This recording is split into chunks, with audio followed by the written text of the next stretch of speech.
आप देख रहे हैं जनादेश न्यूज। मैं हूं आपके साथ रश्मि त्रिवेदी। खबर शुरू करने से पहले एक नजर हेडलाइंस पर। लाइन के प्रायोजक है सुशीला चैरिटेबल ट्रस्ट, जहां लोक हित और विकलांग लोगों की सहायता करना ही है कर्म, जिसका एक ही नारा जनहित में योगदान कराना।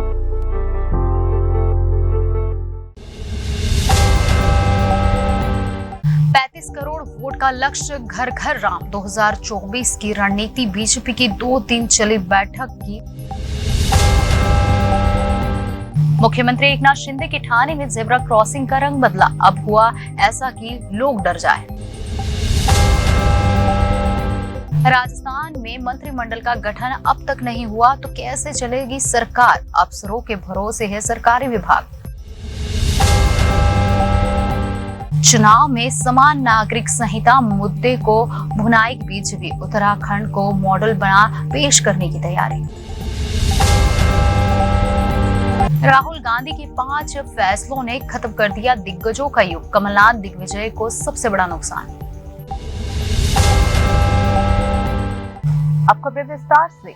बीजेपी के राष्ट्रीय पदाधिकारियों और प्रदेश अध्यक्षों को संबोधित करते हुए गृह मंत्री अमित शाह ने कहा कि पार्टी का प्रदर्शन 2024 में ऐसा होना चाहिए कि विपक्ष स्तब्ध हो जाए। इसके साथ ही उनकी ओर से लोकसभा चुनाव के लिए एक नया टारगेट सेट किया गया। इस लक्ष्य को हासिल करने के लिए अलग अलग रणनीति बनाई गई है। 3 राज्यों में जीत से उत्साहित बीजेपी मिशन मोड में लोकसभा तैयारियों में जुट गई है। बीजेपी 2019 से भी बड़ी जीत हासिल करने की रणनीति पर काम कर रही है। बीजेपी के राष्ट्रीय पदाधिकारियों की 2 दिवसीय बैठक में नेताओं को एक नया टारगेट दिया गया है। लोकसभा चुनाव में भारी जीत हासिल करने के लिए इस बार वोट प्रतिशत 10% बढ़ाने की दिशा में काम करने को कहा गया है। बीजेपी 35 करोड़ वोट हासिल करने की रणनीति पर इस बार काम कर रही है। 2019 में उसे 22.9 करोड़ वोट मिले थे। 2019 के चुनाव में सत्तारूढ़ पार्टी को 37% से अधिक वोट मिले थे, जबकि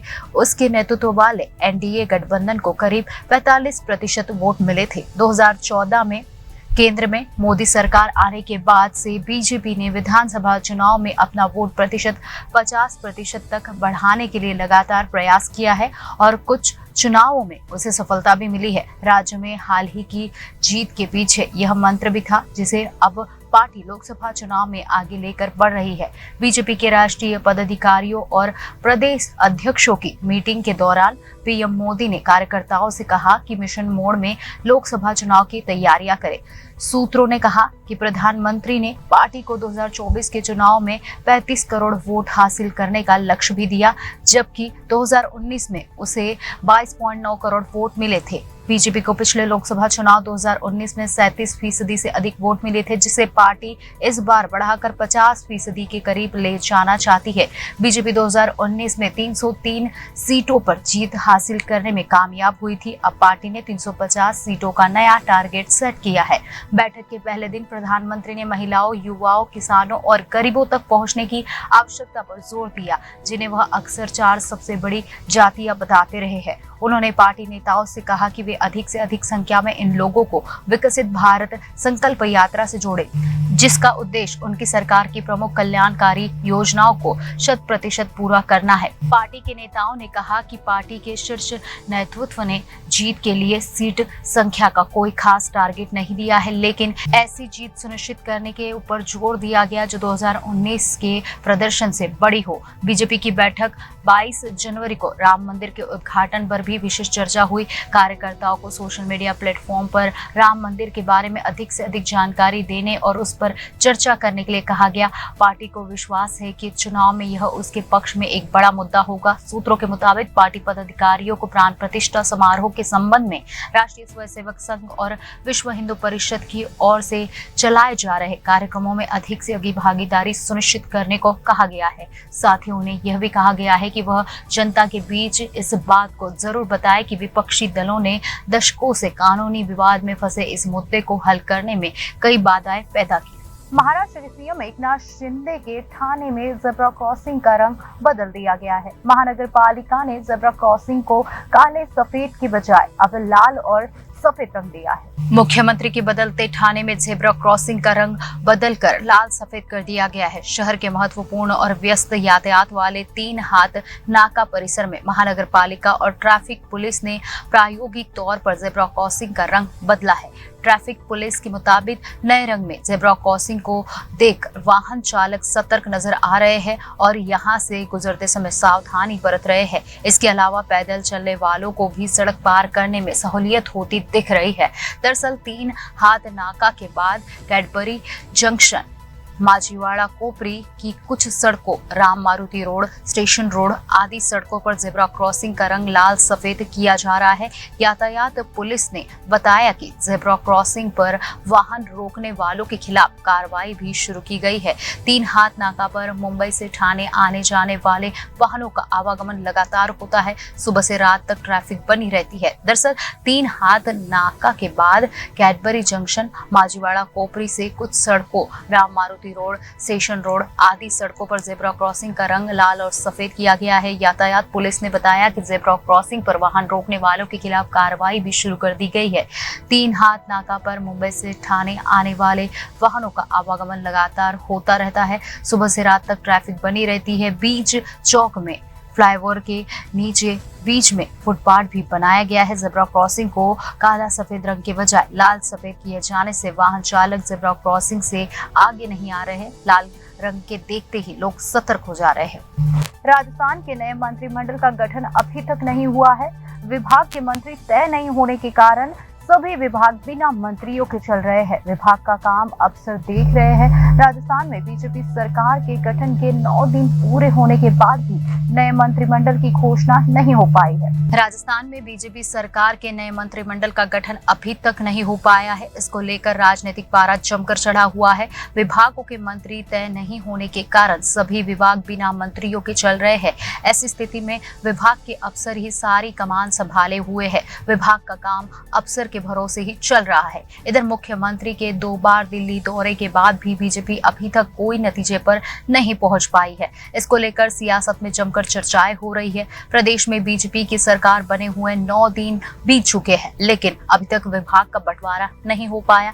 नए मुख्यमंत्री भजनलाल शर्मा और उनके 2 डिप्टी सीएम दिया कुमारी और प्रेमचंद बैरवा ने बीते 15 दिसंबर को अपने पद की शपथ ग्रहण की थी, लेकिन अभी तक भी मंत्रिमंडल में कौन शामिल होगा, किसको कौन सा विभाग मिलेगा, यह तय नहीं हो पाया। ऐसी स्थिति में राज्य के सभी विभाग अफसर के भरोसे चल रहे हैं। ऐसी स्थिति में कई महत्वपूर्ण निर्णय विभाग के मंत्री के तय नहीं होने से अटके हुए हैं। सियासत में एक ही सवाल घूम रहा है कि आखिर कब तक बीजेपी का नया मंत्रिमंडल गठित होगा। सरकार बदलने के साथ प्रशासनिक फेरबदल भी होता है। ऐसे में एक तरफ विभागों में मंत्री तय नहीं हो पाए हैं, दूसरी ओर प्रशासनिक फेरबदल की आशंका के चलते अभी असमंजस बना हुआ है। ऐसे में मुख्यमंत्री भजनलाल शर्मा ने दोनों मुख्य सचिव और डीजीपी की मौजूदगी में कई अहम फैसले करते हुए 10 दिनों में विशेष प्लान प्रस्तुत करने के निर्देश दिए हैं। इसमें विभाग के अफसरों को बताना होगा कि आने वाले 100 दिनों में उनकी ओर से कौन कौन से काम किए जाएंगे। सवाल उठ रहा है कि विभाग के अधिकारी भी ट्रांसफर लिस्ट का इंतजार कर रहे हैं। ऐसे में मुख्यमंत्री की ओर से बनाई गई विशेष प्लान की आखिर जिम्मेदारी कौन लेगा। बीजेपी सरकार के गठन के 9 दिन पूरे होने के बाद भी नए मंत्रिमंडल की घोषणा नहीं कर पाई है बीजेपी, जो सियासत में काफी अब चर्चा का विषय बन चुका है। पार्टी सूत्रों के अनुसार मंत्रियों के चेहरे को लेकर कशमकश जारी है। कयास है कि अभी तक पार्टी हाईकमान मंत्रिमंडल को लेकर एक राय नहीं हो पाई है। माना जा रहा है कि लोकसभा चुनाव 2024 जातिगत समीकरण और असंतुष्ट नेताओं को साधते हुए भाजपा नई मंत्रिमंडल की घोषणा की कोशिश कर रही है। ऐसे में माना जा रहा है कि यह गुत्थी कहीं न कहीं उलझी हुई है। इसके कारण बीजेपी को मंत्रिमंडल की घोषणा में इतनी देरी हुई है। लोकसभा चुनाव से पहले बीजेपी अपना एक और वादा पूरा करने की तैयारी में है। बीजेपी के घोषणा पत्र में राम मंदिर और अनुच्छेद 370 के अलावा यूसीसी भी शामिल है। उत्तराखंड सरकार ने इसे लेकर कमेटी घोषित कर दी है। मध्य प्रदेश विधानसभा चुनाव में इस बार कांग्रेस की करारी हार हुई है। कांग्रेस को 66 सीटों पर जीत मिली है। अगले साल होने वाले लोकसभा चुनाव के लिए बीजेपी ने कमर कस ली है। इस चुनाव में उतरने से पहले बीजेपी अपना एक और वादा पूरा करने की तैयारी में है। ये वादा है समान नागरिक संहिता यूसीसी। यूसीसी को लागू करने का। बीजेपी लंबे समय से यूसीसी लागू करने की बात करती आई। बीजेपी पहले ही अयोध्या में राम मंदिर और जम्मू कश्मीर में अनुच्छेद 370 को हटाने का वादा पूरा कर चुकी है। इन दोनों मुद्दों के अलावा बीजेपी के घोषणा पत्र में यूसीसी का वादा भी शामिल था, जिसे लेकर पार्टी ने तमाम नेता लगातार मुखर रहे थे। सूत्रों के मुताबिक उत्तराखंड की धामी सरकार जनवरी में यूसीसी लागू करने के लिए तैयार है और राज्य द्वारा तैयार किया गया मंसूबा अन्य राज्यों के लिए एक खाके के रूप में काम करेगा। बीजेपी के एक सीनियर नेता ने कहा कि चूंकि यह विषय संविधान की समवर्ती सूची में आता है, इसलिए केंद्र सरकार देश भर में कानून नहीं थोपेगी। इसके बजाय यह हर राज्य को अपना यूसीसी बनाने की अनुमति देगा। बीजेपी नेता ने बताया कि बीजेपी 10 राज्यों में यूसीसी लागू करने की तैयारी में है, जहां उसकी सरकारें हैं। उत्तराखंड में लागू होने के बाद बीजेपी का लक्ष्य उत्तर प्रदेश, मध्य प्रदेश, गुजरात, राजस्थान, छत्तीसगढ़, हरियाणा, महाराष्ट्र, असम, त्रिपुरा और मणिपुर में यूसीसी लागू करना है।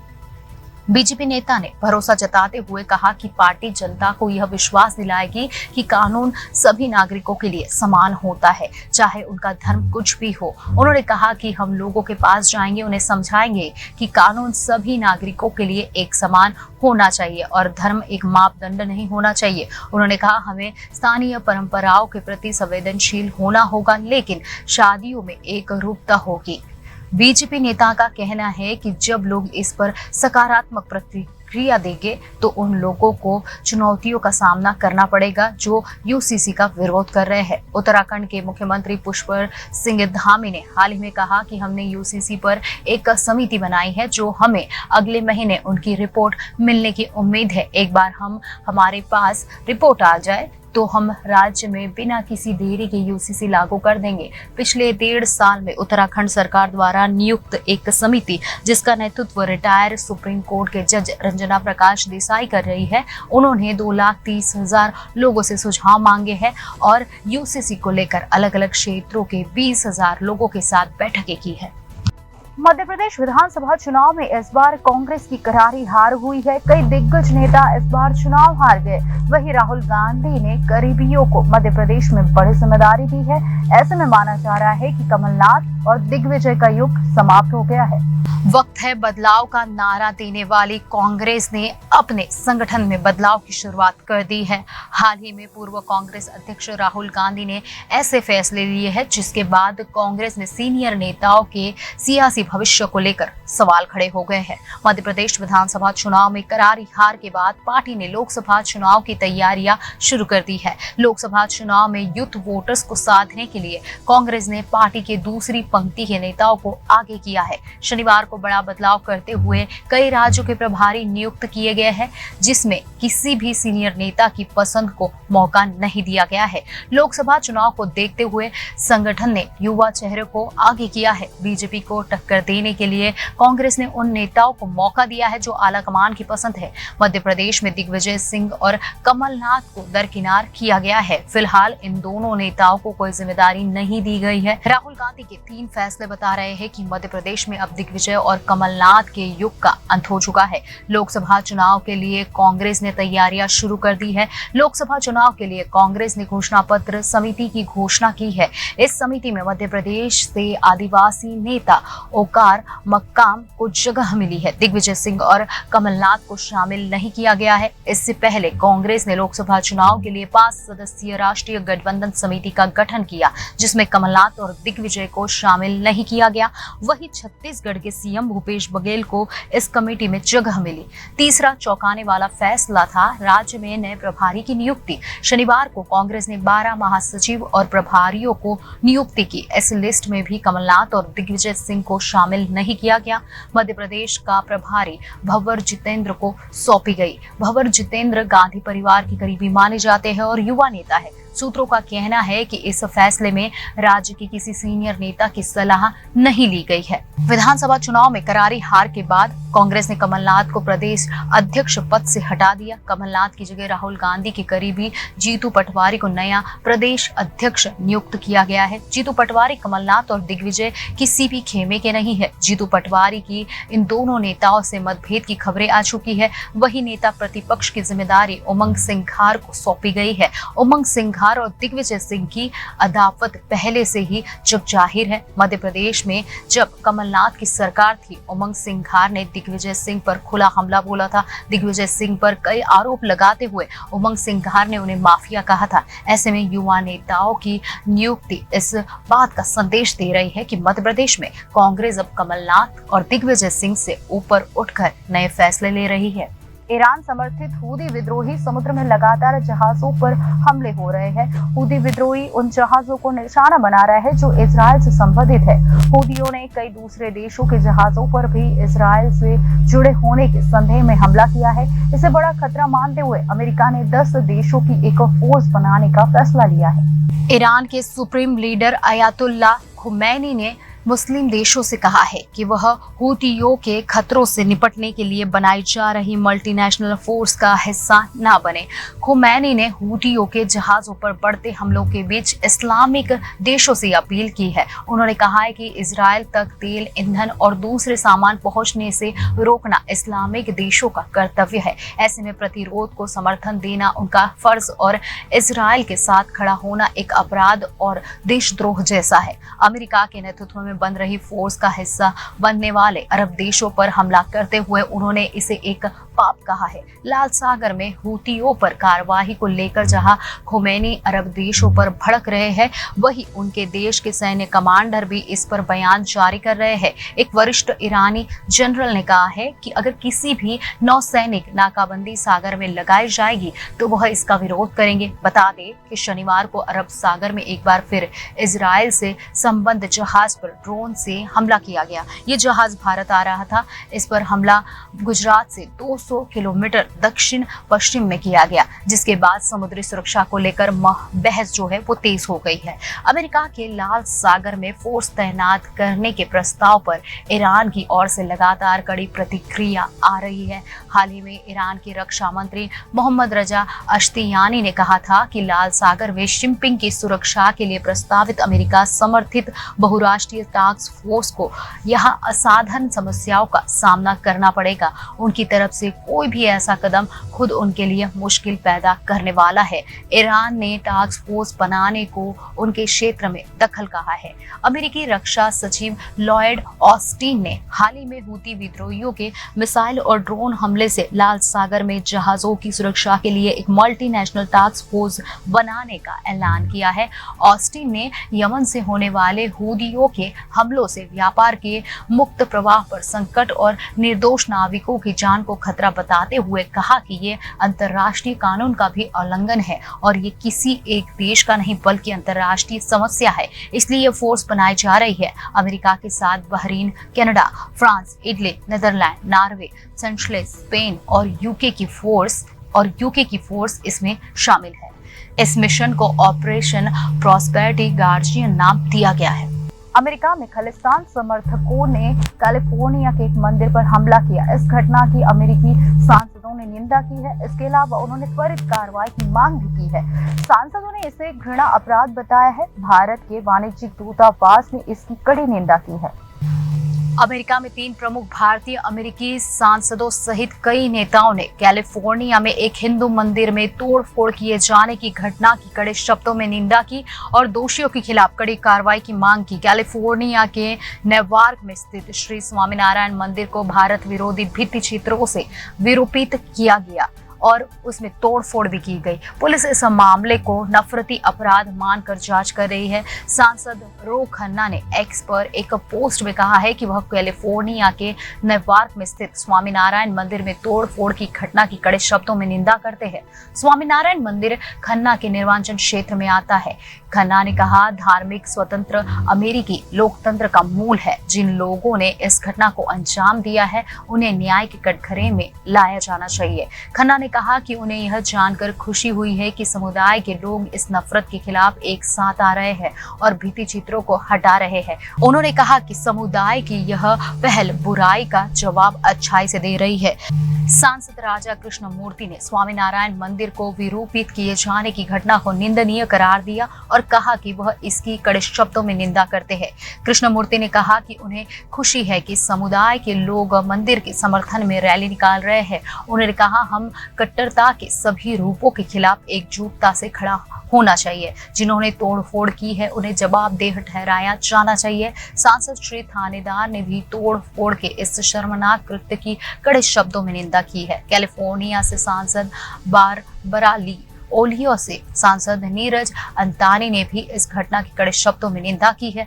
अमेरिकी विदेश मंत्रालय के दक्षिण और मध्य एशियाई मामले के ब्यूरो ने सोशल मीडिया एक्स पर एक पोस्ट में कहा, हम कैलिफोर्निया में श्री स्वामीनारायण मंदिर के नुकसान पहुंचाने की घटना की निंदा करते हैं। हम नेवार्क पुलिस विभाग के प्रयासों का स्वागत करते हैं ताकि घटना के लिए जिम्मेदार लोगों को जवाबदेह ठहराया जा सके। कैलिफोर्निया के नेवार्क में पुलिस विभाग ने पीटीआई भाषा को एक ईमेल बयान में कहा है कि शुक्रवार सुबह लगभग 8:35 पर पुलिस को श्री स्वामीनारायण मंदिर के दीवारों पर नारे लिखने की सूचना मिली। बयान में कहा गया है कि अधिकारी हरकत में आए और मंदिर के प्रबंधन सदस्यों की मुलाकात की, जिन्होंने इसे डराने वाले कृत्य को बताया। बयान में कहा गया कि दीवारों पर लिखे नारों की सामग्री के आधार पर यह माना जा रहा है कि ये विरूपण करना मकसद था और मामले की संभावित घृणा अपराध के रूप में जांच की जा रही है। सैन फ्रांसिस्को में भारत के वाणिज्य दूतावास ने मंदिर को विरूपित करने की कड़ी निंदा की है। वाणिज्य दूतावास ने एक्स पर पोस्ट किया, हम कैलिफोर्निया के नेवार्क में SMVS की श्री स्वामीनारायण मंदिर की दीवारों पर भारत विरोधी नारे लिखकर विरूपित करने की कड़ी निंदा करते हैं। वाणिज्य दूतावास ने लिखा कि इस घटना से भारतीय समुदाय की भावनाएं आहत हुई है। हमने इस मामले में अमेरिकी अधिकारियों द्वारा त्वरित जांच और नुकसान पहुंचाने वालों के खिलाफ त्वरित कार्रवाई के लिए दबाव डाला है। सोशल मीडिया पर पोस्ट की गई तस्वीरों के अनुसार खालिस्तान शब्द के साथ अन्य अपमानजनक आपत्तिजनक नारे मंदिर के बाहर एक साइन पोस्टर पर स्प्रे सिपेंट किए गए हैं। 8 प्रशांत नील के डायरेक्शन में बनी सालार किसी तूफान की तरह बॉक्स ऑफिस पर आगे बढ़ रही है। प्रभास स्टारर इस एक्शन फिल्म ने 2 दिन में जहां देश में 150 करोड़ रुपए पार कर गई ये फिल्म, वही वर्ल्ड वाइड यह 275 करोड़ रुपए से भी आगे निकल गई है। अब रविवार को इसकी कमाई में बेतहाशा बढ़ोतरी का अनुमान है। प्रभास के स्टारडम और KGF film director Prashanth Neel के हाई ऑक्टेन एक्शन ने धमाल मचा दिया है। बॉक्स ऑफिस पर सालार किसी तूफान की तरह आया है जिसकी रफ्तार के आगे सब नतमस्तक है। शुक्रवार को पहले दिन पर जहां फिल्म ने देश में 90.70 करोड़ की बम्पर ओपनिंग ली, वही दूसरे दिन भी इसका चलवा बरकरार रहा। ओपनिंग डे पर 2023 के सारे रिकॉर्ड तोड़ने वाली सालार की कमाई में शनिवार को व्यावहारिक कमी आई है, लेकिन फिर भी इसकी रफ्तार पिछली रिलीज किसी भी फिल्म से बहुत अधिक है।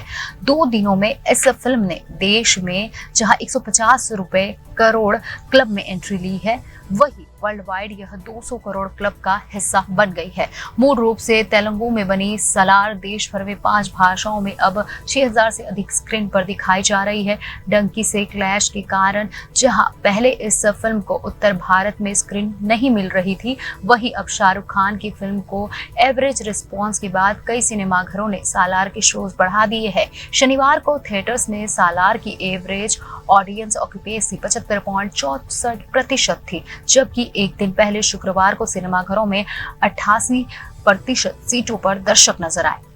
शनिवार को भी अधिकतर शोज हाउसफुल रहे थे, खासकर शाम और रात के शोज में भीड़ ज्यादा थी। एक रिपोर्ट्स की माने तो दूसरे दिन शनिवार को सालार ने देश में 59.32 करोड़ रुपए का नेट कलेक्शन किया। इसमें सबसे अधिक कमाई तेलुगु वर्जन से हुई 37.22 करोड़ रुपए। डंकी के पिछड़ने से हिंदी वर्जन में सालार को फायदा मिला है। शुक्रवार को जहां इस फिल्म ने हिंदी वर्जन से 15.75 करोड़ रुपए कमाए थे, वही शनिवार को इसने हिंदी से 16.35 करोड़ रुपए की कमाई की थी। इस तरह 2 दिनों में सालार ने देश में कुल 150 50.2 करोड़ रुपए का नेट कलेक्शन किया। यह आंकड़े रविवार को अधिक बढ़ने वाले हैं क्योंकि वीकेंड पर वर्ड ऑफ माउथ के कारण सुबह से ही टिकट खिड़कियों के आगे दर्शकों की भीड़ नजर आ रही है। प्रभास की सालार ने वर्ल्ड वाइड कलेक्शन में भी गजब की धूम मचाई हुई है। दुनिया भर में पहले दिन में 178.70 करोड़ रुपए का ग्रॉस कलेक्शन करने वाली यह फिल्म 2 दिनों में 200 करोड़ क्लब में एंट्री कर चुकी है। शुरुआती आंकड़ों के मुताबिक 2 दिनों में अब सालार का वर्ल्ड वाइड कलेक्शन 275 करोड़ रुपए के करीब पहुंच चुका है। सालार से पहले 2023 में सबसे बम्पर ओपनिंग का रिकॉर्ड शाहरुख खान की जवान के नाम था, जो अब टूट चुका है। इतना ही नहीं, जवान ने 2 दिनों में देश में 128.23 करोड़ रुपए का कलेक्शन किया था, जबकि रणबीर कपूर स्टारर एनिमल ने 2 दिनों में 130.7 करोड़ रुपए की कमाई की थी। सालार की रफ्तार इन दोनों से तेज है। साल 2017 में बाहुबली 2 के बाद प्रभास की लगातार 3 फिल्में शाहो, राधेश्याम और आदिपुरुष बुरी तरह से पिट गई थी। ऐसे में उन्हें जिस सुपर कमबैक की जरूरत थी वह उन्हें मिल चुकी है। दूसरी ओर गुरुवार को रिलीज हुई शाहरुख खान की डंकी ने भी दूसरे दिन से तीसरे दिन तक खुद को संभाला। पहले दिन 29.20 करोड़ रुपए कमाने वाले डंकी ने दूसरे दिन 20.13 करोड़ रुपए का कारोबार किया, जबकि तीसरे दिन कमाई में बढ़ोतरी हुई। राजकुमार हिरानी के डायरेक्शन में बनी इस फिल्म ने शनिवार को 25.50 करोड़ रुपए कमाए। इस तरह 3 दिनों में डंकी ने 74.82 करोड़ रुपए का नेट कलेक्शन किया, जो सालार के 2 दिन की कमाई का आधा है। बॉम्बे फिल्म्स के बैनर तले बनी सालार का बजट 270 करोड़ रुपए है। फिल्म में प्रभास के अलावा पृथ्वीराज सुकुमारन, श्रुति हसन, ईश्वरी राय, जगपति बाबू, श्रेया रेड्डी, टीनू आनंद और बॉबी सिन्हा भी प्रमुख भूमिकाओं में है। फिल्म की कहानी एक काल्पनिक शहर खानसार की है, जहां कबीलों के बीच सत्ता की लड़ाई चल रही है। अभी कुछ ही दिन बीते हैं जब उद्धव ठाकरे ने अडानी के खिलाफ मोर्चा खोला था। वहीं अब शरद पवार ने अडानी की तारीफ की है। उन्होंने अडानी द्वारा 25 करोड़ की मदद का खास तौर पर जिक्र किया है। राष्ट्रवादी कांग्रेस पार्टी अध्यक्ष शरद पवार ने एक बार फिर उद्योगपति गौतम अडानी की तारीफ की है। शरद पवार ने बारामती में एक नया प्रौद्योगिकी केंद्र शुरू करने के लिए वित्तीय सहायता के लिए अडानी को धन्यवाद दिया। पवार बारामती में विद्या प्रतिष्ठान के इंजीनियरिंग विभाग में रोबोटिक्स लैब के उद्घाटन बैठक को संबोधित कर रहे थे। बारामती में आयोजित कार्यक्रम में फिनोलेक्स जे पवार सिस्टम लिमिटेड के चेयरमैन दीपक छाबड़िया भी मौजूद थे। एक रिपोर्ट के मुताबिक शरद पवार ने कहा है कि हम भारत का पहला आर्टिफिशियल इंटेलिजेंस सेंटर स्थापित कर रहे हैं। इसका निर्माण कार्य प्रगति पर है। इस पर 25 करोड़ रुपए की लागत आएगी। उसके लिए फंड की व्यवस्था कर दी गई है। सहकर्मियों ने तुरंत मेरी कॉल का जवाब दिया। इस प्रोजेक्ट के लिए फर्स्ट सेफोटिक कंपनी ने 10 करोड़ रुपए दिए हैं। पवार ने कहा कि इसके लिए आपका बहुत बहुत धन्यवाद है। इस भाषण में शरद पवार ने गौतम अडानी का खास जिक्र किया। कहा कि अडानी ने संस्था के नाम 25 करोड़ का चेक भेजा है।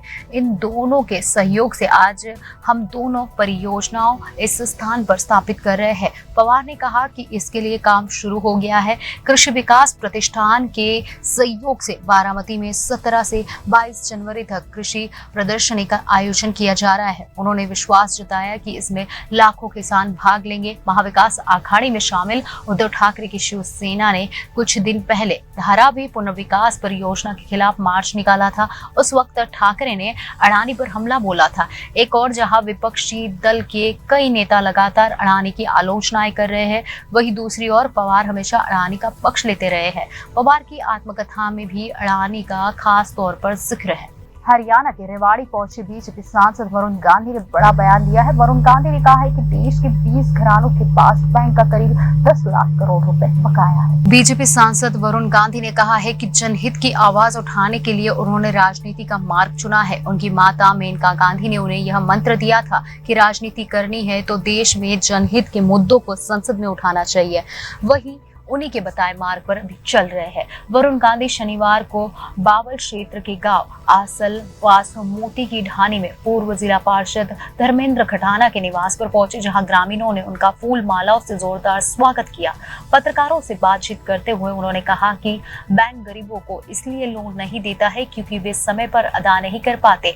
वहीं दूसरी ओर सरकारी आंकड़े बताते हैं कि बैंकों का 15 लाख करोड़ रुपए आउटस्टैंडिंग है। इनमें 9.50 लाख करोड़ रुपए देश के 20 बड़े औद्योगिक घराने दबाकर बैठे हैं। उन्होंने कहा कि सरकार द्वारा अनुबंध आधार पर दी नौकरियां दी जा रही है। इनमें 97% नौकरियां सुविधा आधारित है, जिसका किसी भी परिवार को लाभ नहीं मिल रहा। बीजेपी और यूपी सरकार की कई नीतियों की आलोचनाएं कर सुर्खियों में रहे वरुण गांधी ने कहा कि निजीकरण की जगह सार्वजनिक क्षेत्रों का विस्तार करना चाहिए, ताकि लोगों को ज्यादा से ज्यादा नौकरियां मिल सके। इस मौके पर आसलवास के महंत आदित्यनाथ, कर्नल GR चौकर, शीशराम तंवर, जेजेपी जिला अध्यक्ष विजय पंच, जिला पार्षद मनीराम आदि प्रमुख वहां उपस्थित रहे। खबरों में आज बस इतना ही। आने वाली सभी खबरों को जानने के लिए आप जुड़े रहिए जनादेश न्यूज के साथ।